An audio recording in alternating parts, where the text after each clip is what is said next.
Welcome to the Ringer NFL show. I'm Sheil Kapadia. We had a quarterback trade in the NFL on Tuesday. The Bengals acquired Joe Flacco and a 6th-round pick from the Browns in exchange for a 5th-rounder. So essentially a day 3 pick swap for Flacco. Now, the Bengals have looked like maybe the worst team in the NFL since Joe Burrow went down, getting blown out in their last 3 games. They thought they had a backup quarterback in Jake Browning, but he's been terrible. So now they're throwing a Hail Mary, hoping that Flacco can provide an upgrade. Meanwhile, in Cleveland, the Browns handed the keys to Dylan Gabriel and have fellow rookie Shedeur Sanders backing him up. So what does this trade mean for each franchise, both in the short term and the long term? And how will the rest of the season play out in the AFC North? To answer those questions and more, I will be joined by the Ringer's Steven Ruiz. We'll break it all down right after the break. This is the Ringer NFL show presented by FanDuel. And if you're betting on the NFL, FanDuel's the place to do it. They've got everything. Same game parlays, quick bets for when you want to jump in live, and your way so you can set your own lines. The app's fast, it's easy to use, and best of all, when you win, you get paid out instantly. Download the FanDuel app or go to FanDuel.com/RingerNFL to get started. The Ringer is committed to responsible gaming. Please visit rg-help.com to learn more about the resources and helplines available and listen to the end of the episode for additional details. Must be 21 plus and present in select states and 18 plus in DC, Kentucky, and Wyoming. Gambling problem? Call 1-800-GAMBLER or visit rg-help.com. Call 1-888-789-7777 or visit ccpg.org/chat in Connecticut.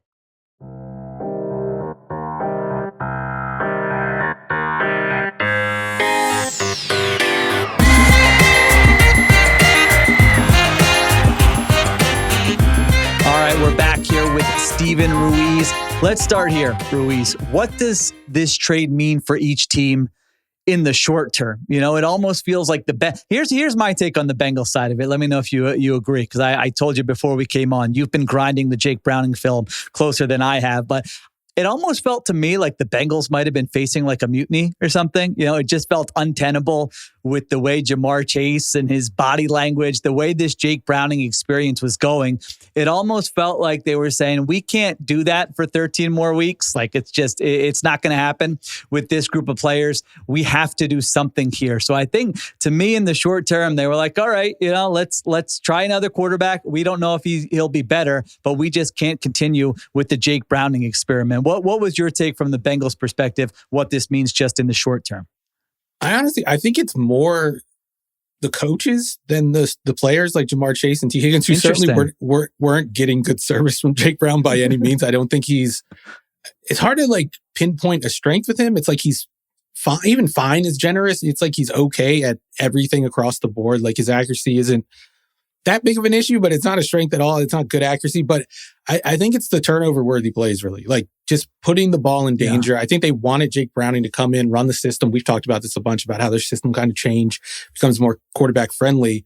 But even in that more quarterback-friendly environment, Browning was just turning the ball over way too much. And, like, you excuse him for the Jaguars game because he kind of, like, came in, you know, the chips were down. He has to come back in the game. If he throws a couple of picks, I mean, you didn't game plan for him. It's understandable. Yeah. But this last game, I mean, I think Pro Football Focus had him for 5 turnover-worthy plays. And when you watch the tape, it looked like more than that. You just can't be that style of quarterback, the game manager style of quarterback, and turn over the football. And I think that's really what did it. I think the coaches were like, at first, they were like, oh, maybe we can coach around this like we did 2 years ago. But when he's turning the football over, that just makes their job so much harder than it is already without Joe Burrow.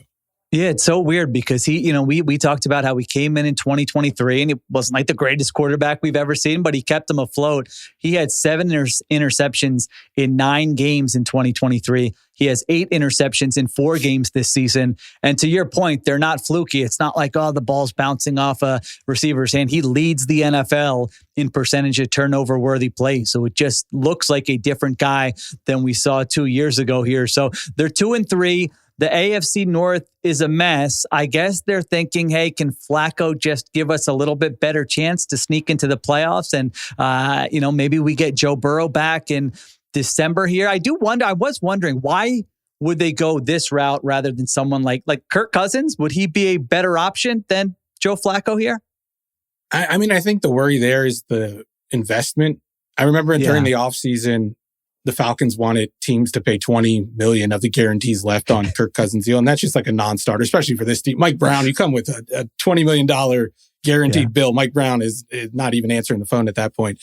But I agree with you. I like Jameis Winston. Did they give the Giants a call and ask about Jameis Winston or Russell Wilson? Like Russell Wilson, I feel like if you're going to go big, Russell Wilson was the option there because he can throw the moon ball still.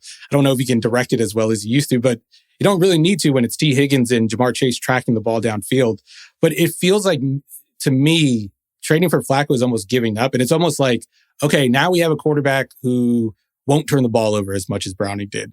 He might not be able to do anything else. He's not going to move the ball. He's not going to move the needle at all. He's not going to raise the ceiling for the offense, but he will be able to do that. It feels like giving up to me. It feels like we just want to get out of this season without embarrassing ourselves and without losing our jobs, really, the coaching staff I'm talking about. And that's the type of move it feels. Because like this division is wide open right now. Like I still feel very good about the Ravens being able to win this division, even though they're sitting at 1-4 because of the competition within it. And the Bengals, I think, are 2-3, despite having the NFL's worst point differential. I think they're like 28th in EPA in offense, like 29th in defense. It doesn't look good here, but I feel like if you get anything out of that quarterback position, and by anything, I don't mean anything that Joe Flacco can offer you at this point based on his first couple games this season. I mean, I think you could make a run at the division and maybe make the playoffs. At least like feign being a contender this year. Not a contender, but like a wild card contender. And if you're Zach Taylor, that's like, that's pretty good. Feather there are in your people cap, questioning there are people questioning your job every season, it seems like. Especially because you have Joe Burrow, and we talk about how it's the Joe Burrow offense and how he controls everything. This was your chance to kind of, put together your own offense for a full season and show that you can bring something to the table. Browning obviously wasn't capable of that, but I thought there were other quarterbacks out there who could be capable of that. Like even like Drew Lock, for instance. I'd rather, see Drew Lock play in this offense than Joe Flacco. We've seen enough of Flacco. He's been washed up for 10 years. Yeah, it's a low risk move because they didn't, it's a day 3 pick swap. But I'm with you. I think it's a move that's unlikely to really be meaningful for the Bengals here. I mean, he might turn the football over a lot in this, like maybe not as much as Jake Browning, but I don't know that that's going away here. All right, what about the Browns? In the short term, so they're going with Dillon Gabriel. They made that decision before last week. He didn't look completely overwhelmed. Maybe I don't know if you agree or disagree, but on Sunday morning he plays in that game, and it's like, all right, it looks okay. That's the first bar to clear. And there's no real point to having Flacco on the roster. He started 4 games and then was benched. So how does this play out sort of for the Browns? Just kind of what does this mean for them in the short term? Because I guess it means we're one Dillon Gabriel injury away, maybe from the Shedeur Sanders content machine kicking off here. Yeah, it's coming. It's coming. Trust me. I think with the way Dillon Gabriel plays, I think Shedeur is going to get a chance because I think there is a chance of injury. Dillon, I just want to ask you something. I'm just curious. Did you get up at 9:30 to watch the Dillon Gabriel Carson Wentz showdown? I did. Yeah, I watched it live. Sick man. Yeah, so did I. I think I missed the first couple of drives, but I caught up on it. I don't think he looked overwhelmed. I just don't think he looked like an NFL starter to me. Like he reminds me of like a value brand Brock Purdy. Like I don't think Dillon Gabriel gets drafted in the 3rd round if Brock Purdy doesn't do what he does the last couple of years. You know what I mean? Like the selling point, like the elevator pitch is the same with Gabriel. Like they played a ton of college football. They're undersized, but they're scrappy. They can run around and make plays. They're going to run the offense because they have so much experience. They have a good feel for football and they have a good football IQ. But the difference between him and Purdy is I think Purdy just has a little more finesse with his arm. Like Gabriel has that thing where he's trying to throw every pitch 90 miles or 95 miles per hour. You know what I mean? I might need to update my baseball references because I haven't watched baseball. Yeah, that's slow in now. like 10 years, and now everyone's throwing 105. Who comes in. Yeah. Yeah. Like, so he's trying to throw everything 105 miles per. That doesn't even sound right. Okay. But yeah, that's the thing with him. It's kind of like the JJ McCarthy discussion with like, can he layer the football over zones? And I just don't see that with him. And he's not super accurate either. So like your ceiling is like game manager, system quarterback type.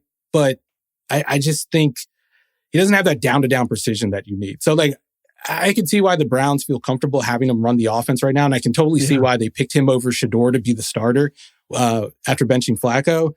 I I don't think either of these guys is the quarterback of the future. I don't think the quarterback of the future is on the roster right now. And I think like the front office realizes that, and that's why they went about, training camp and the quarterback competition in the way that they did. I think Andrew Berry's just happy because he gets to be like, hey, look, I flipped this 40-year-old quarterback for a 5th-round pick. And like that's his thing now. That's his main selling point is accruing draft capital. And they got another pick here.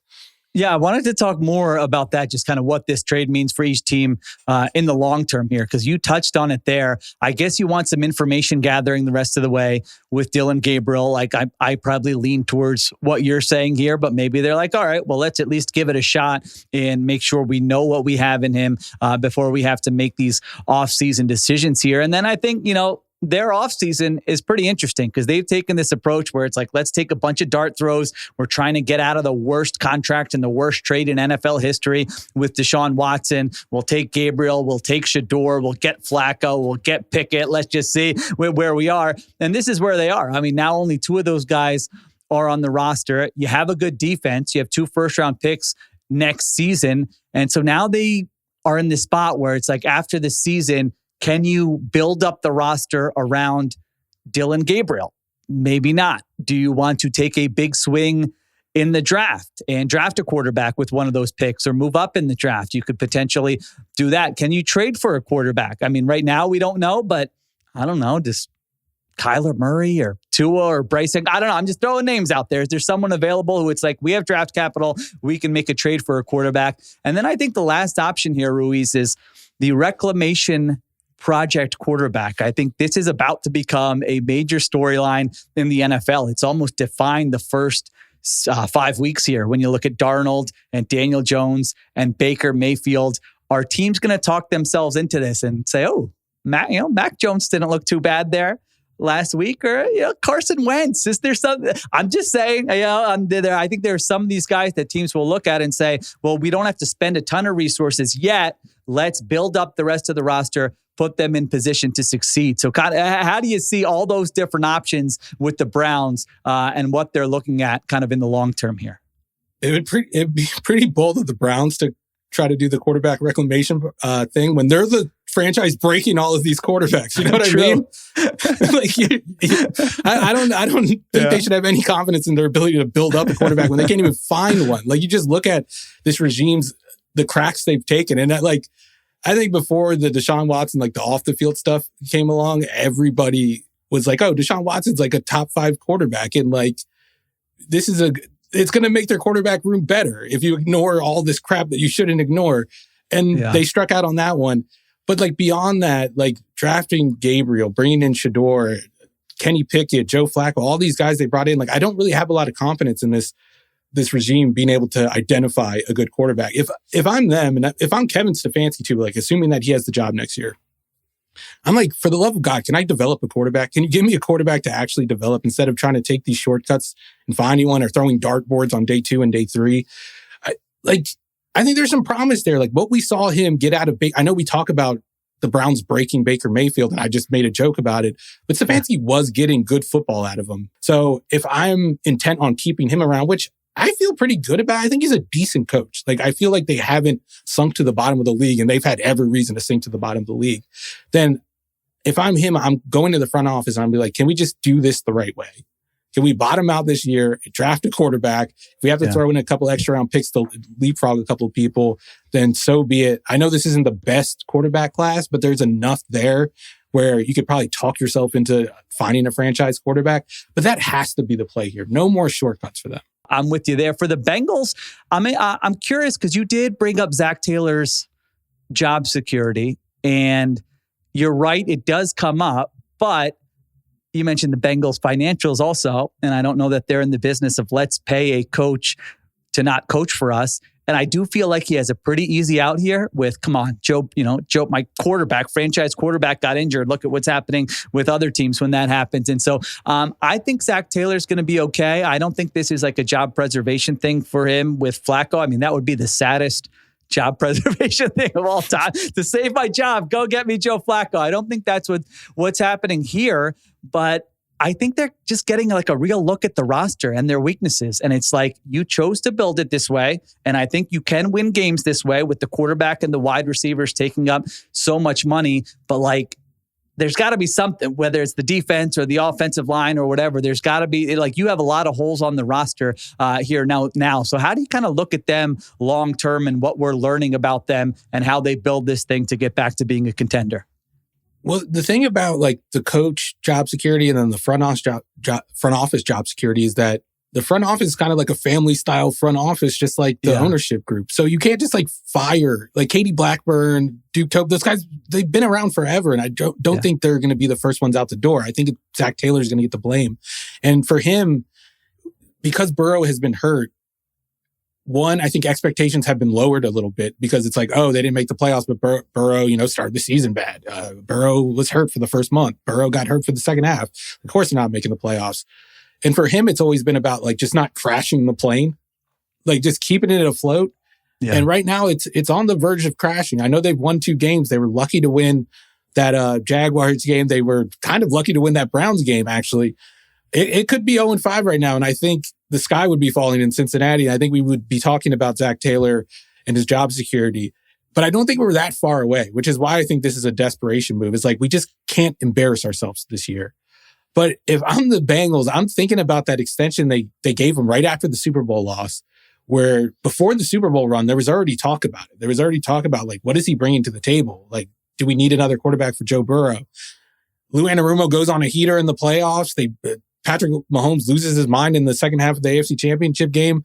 They're within one touchdown play of winning the Super Bowl. Aaron Donald doesn't get his pressure. And I feel like that kind of revised everything that we had seen up to that point. They give him the extension. And after that, it felt like he was kind of untouchable for a couple of years. And this feels like the first time where he's not untouchable anymore. And there are questions about his job. But to your point, like you never know with Mike Brown, because it could just come down to, hey, we're already paying the guy. We might as well let him coach. And then if it doesn't work out, we've seen it work out with him before. Maybe it'll work out this time. We can move on then when it doesn't cost us money. Yeah, the Browning thing 2 years ago was almost like Zach Taylor's greatest coaching moment. Yes, it's like, oh, wow.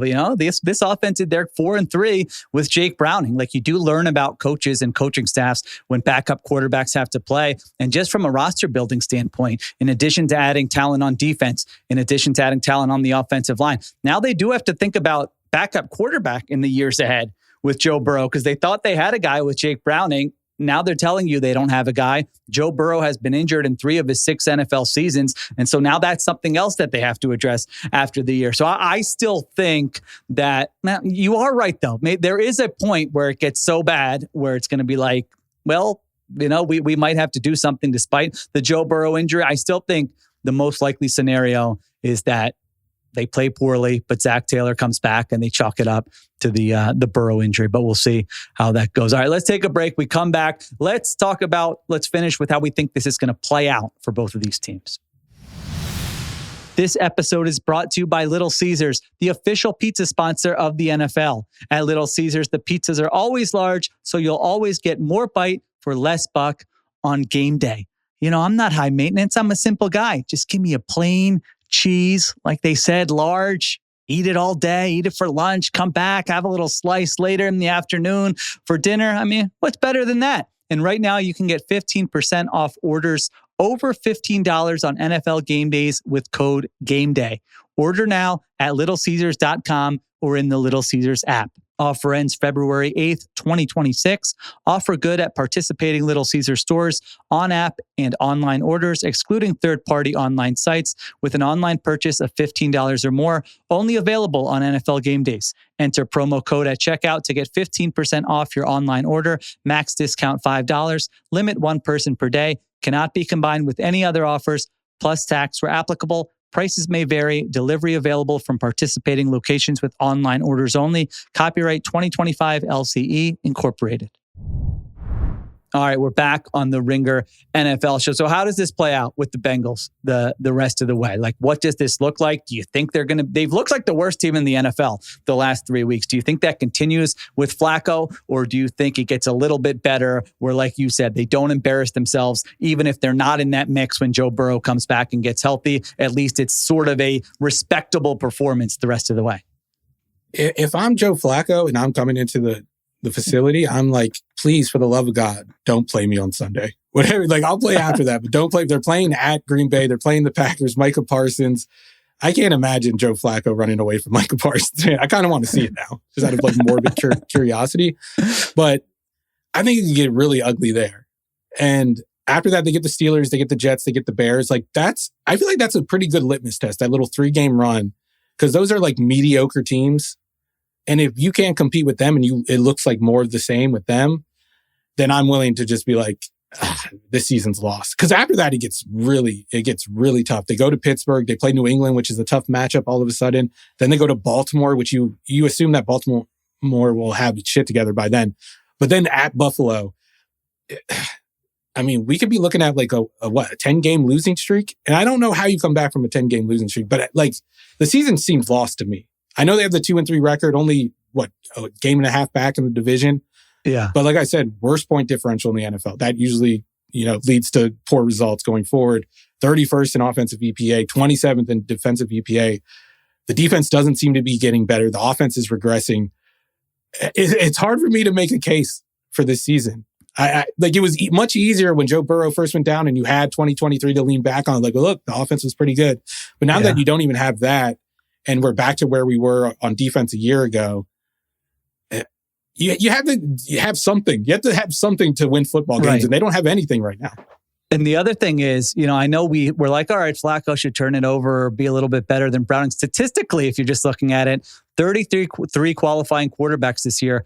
Flacco ranked last in both EPA per pass play and success rate. Now, Browning was 32nd and 30th. Now, Flacco does get Chase and he gets Higgins now. So if you just chuck it up to those guys, that might be a good offense. And I imagine that's kind of what they'll do. But there is a chance it doesn't get better at all. I mean, with this offensive line, with Joe Flacco, like he might not have 1.8 seconds to get rid of the football and he can't move. And so that could get really ugly. He loves a check down.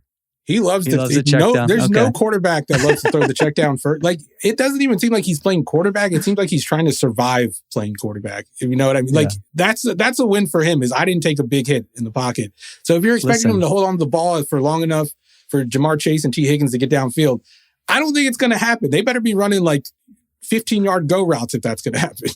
Listen, that's like me, Ruiz. You get to a certain age and athletic endeavors, they're not about performing at your highest level. They're about getting out of there and being able to walk out of bed the next morning. So I can relate to Joe Flacco on that level for sure. The Bengals do have the 6th easiest schedule the rest of the way. If you want to be an optimist, I don't think either of us are optimists. I was looking at FanDuel's odds. They're plus 680 to make the playoffs. That's a 13% chance. So there's no evidence here from Ruiz's film grinding, from my numbers, from the gambling odds to suggest that this is actually going to work out in the Bengals' favor. And they're going to be in the mix here when and if Joe Burrow comes back from that injury. It feels like a Hail Mary that's destined to be incomplete. And let's finish with the Browns. So how does this finish? They got a good defense.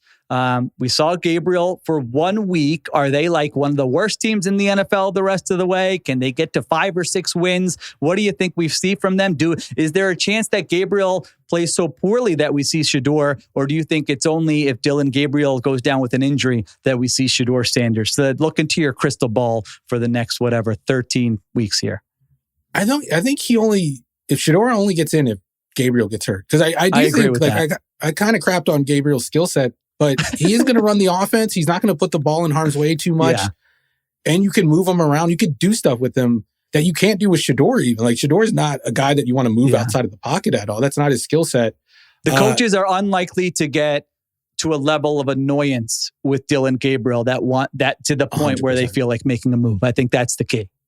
Yeah. And then if Shedeur gets out there and takes a 6-second sack, they're going to go right back to Gabriel, But I do think he gives Stefanski something that Flacco didn't even give him, even though he had, this experience where you could probably run more concepts than him, more drop back passing concepts. You can get this guy on the move. You can run the ball. He's left-handed too, which I think is a little bit tougher for defenses that are used to right-handed quarterbacks, especially if you're running like that boot action, you play action fake getting outside the pocket.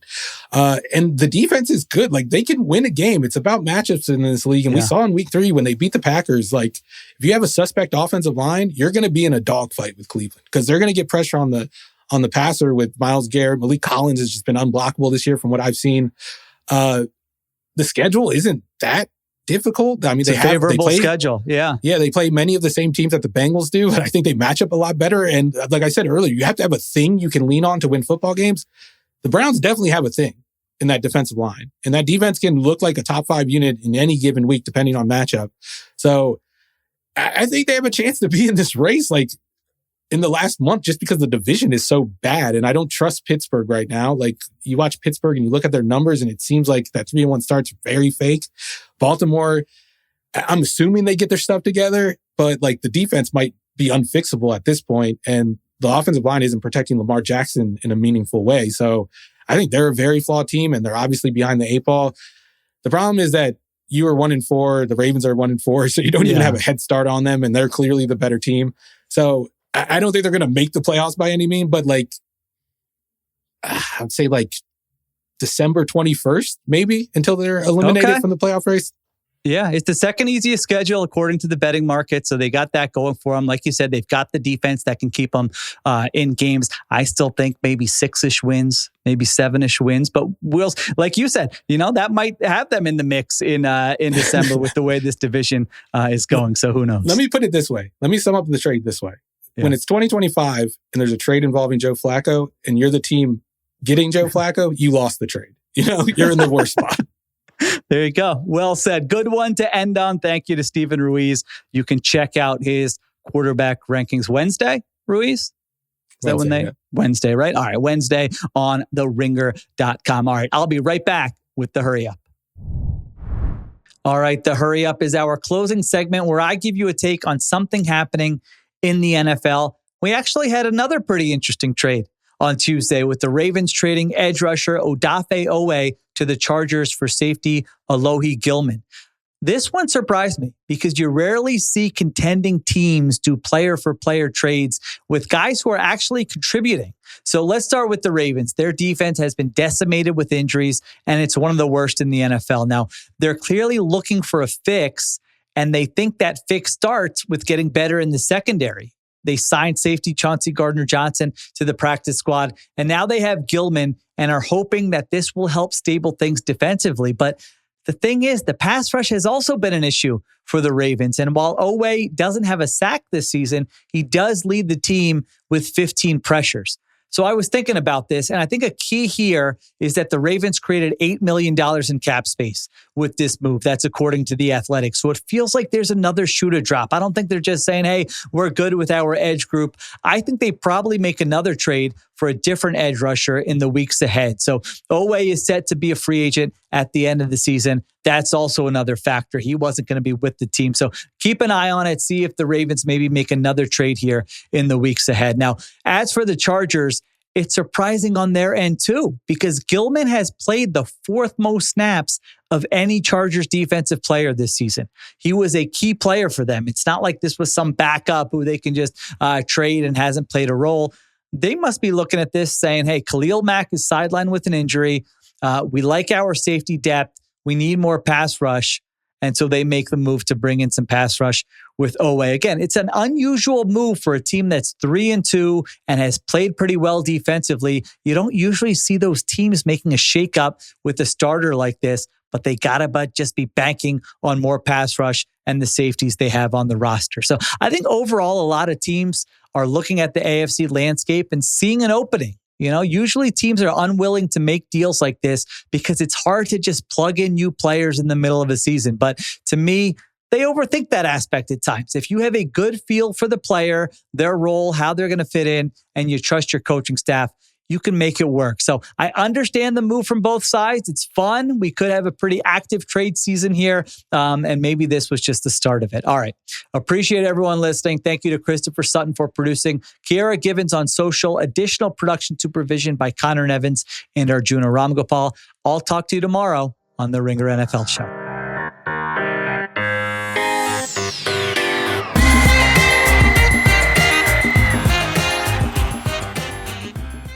Must be 21 plus and present in select states. For Kansas, in affiliation with Kansas Star Casino, or 18 plus and present in D.C., Kentucky, or Wyoming. Gambling problem? Call 1-800-GAMBLER or visit rg-help.com. Call 1-888-789-7777 or visit ccpg.org/chat in Connecticut or visit mdgamblinghelp.org in Maryland. Hope is here. Visit gamblinghelplinema.org or call 800-327-5050 for 24/7 support in Massachusetts, or call 877-8-HOPE-NY or text HOPE-NY in New York.